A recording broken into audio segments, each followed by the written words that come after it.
বৰপেটা জিলাত বিভিন্ন ধৰণৰ পৰ্যটক আৰু চৰকাৰী বিষয়াসকল আহি থাকে। বিশেষকৈ বৰপেটা সত্ৰ আৰু ইয়াৰ ওচৰত থকা সত্ৰ অনুষ্ঠানসমূহ চাবৰ কাৰণে দৰ্শনৰ কাৰণে ভক্তসকলো আহে। ইয়াৰ চাৰ্কিট হাউচটোৰ অৱস্থা অত্যন্ত বেয়া আছিলে আৰু মই 25 বছৰ ৰাজনীতি কৰিলোঁ। 25 বছৰত চাৰ্কিট হাউচটো যেনেকৈ থাকিছিল তেনেকৈয়ে থাকিছিল, কোনো ইয়াৰ বিকল্প হোৱা নাছিলে। আমি বৰপেটাৰ পুৰণা আৱৰ্ত ভৱনটো ভাঙি ইয়াতে 20টা কোঠালিত আমি এটা নতুন আৱৰ্ত ভৱন বনালোঁ। 70জন ব্যক্তি বহিব পৰাকৈ ইয়াত কনফাৰেন্স হল এটাও হ'ল আৰু VIP ৰুম দুটা, বিশেষকৈ ৰাষ্ট্ৰপতি প্ৰধানমন্ত্ৰী থাকিব পৰা পৰ্যায়ত ইয়াত বনোৱা হৈছে আৰু আন 18টা কোঠাও ইয়াত থাকিব।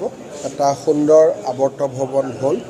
ভৱিষ্যতে আমি ইয়াত ইণ্টিগ্ৰেটেড DC অফিচ এটা কৰাৰো আমাৰ পৰিকল্পনা আছে আৰু নিশ্চিতভাৱে বৰপেটা জিলাৰ কাৰণে আজিৰ দিনটো এটা আনন্দৰ দিন। এটা কথা ৰৈ গৈছে, ধৰক এতিয়া বৰপেটা সত্ৰৰ বহুত সমস্যা আছে। বৰপেটা সুন্দৰীয়া গণপতি পাটবাহী সত্ৰখিনি মাটিবিলাক এতিয়াও বহুত ঠাইত বেদখল হৈ আছে।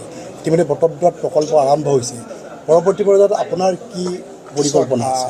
ইয়াত বৰ্তমান আপোনালোকে জানেই যে আমি পাটবাউসীত 2খন সত্ৰৰ উন্নয়নৰ কাম চলি আছে আৰু আমাৰ সোণপুৰা ভেটিত কাম চলি আছে। ভৱিষ্যতে সুন্দৰদিয়াতো মোৰ পৰিকল্পনা আছে, বহৰীতো মোৰ পৰিকল্পনা আছে।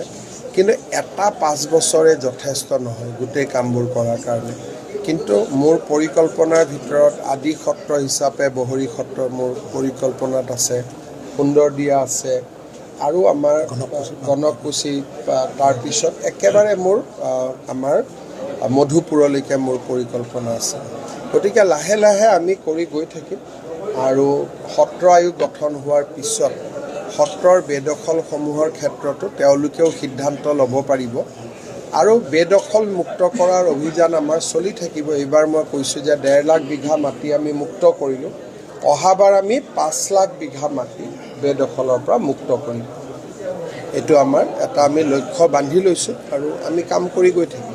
তাৰ শেষ প্ৰশ্ন, আজি অখিল গগৈ কিছু সময় পূৰ্বে ঘোষণা যে তেওঁলোকে 15খন বা 12খন আসনত নিৰ্বাচন খেলিব। আল্টিমেটলি তেওঁলোকৰ কংগ্ৰেছৰ সৈতে যিটো মিত্ৰতাৰ কথা কৈছিল সেই মিত্ৰতাটো শেষ হৈ গৈছে।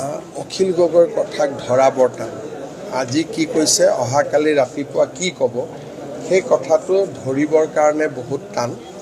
গতিকে মনোনয়ন পত্ৰ প্ৰত্যাহাৰৰ শেষ দিনটোলৈকে অখিল গগৈ কি কৰিব কি নকৰিব সেই কথাটো আপোনালোকে খাটাং কৰি একো ক'ব নোৱাৰে। কিন্তু বিৰোধী য'ত থাকে থাকিব। কিন্তু বিজেপি, আমাৰ AGP, BPF, গণশক্তি, ৰাভা যৌথ মঞ্চ, আমাৰ যিটো পৰিকল্পনা সেইটো খুব সুন্দৰভাৱে চলি আছে আৰু আমি নিশ্চিতভাৱে ৰাইজৰ আশীৰ্বাদত আমি চৰকাৰ গঠন কৰিব।